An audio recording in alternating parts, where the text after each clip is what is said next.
Le scandale de l'extermination des Juifs en Allemagne, qui est apparu à partir de 1941,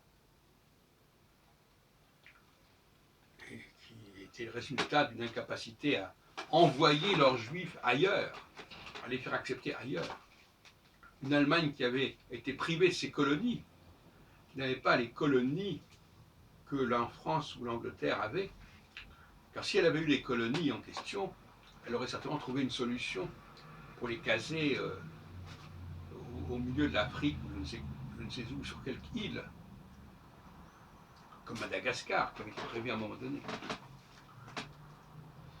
Donc cette Allemagne non coloniale, ou plus exactement qui n'avait que des colonies de proximité, et qui a pratiqué essentiellement une politique d'agrandissement, et non pas une politique outre-mer, cette Allemagne,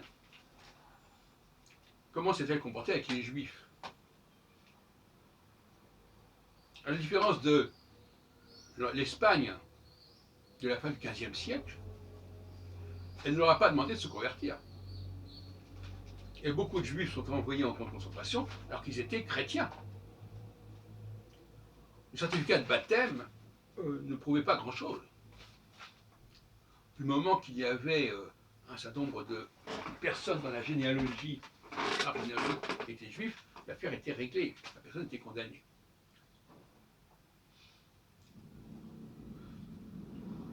Et ça, c'est une source de confusion grave. Parce que, avec la conversion, on sous-entendait que le juif était quelqu'un comme les autres. Et qu'il ne se distinguait que par sa religion. Avec le nouveau système, on traitait les juifs comme s'ils étaient inassimilables et inconvertibles. Ce qui n'est pas le cas des juifs en général, à la différence des noirs ou des asiatiques, qui eux, effectivement, ne peuvent pas changer de peau ni de tête.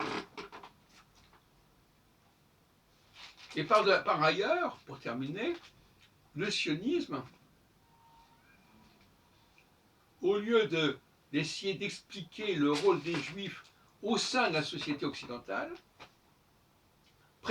aura préconisé finalement de les envoyer dans un espace différent.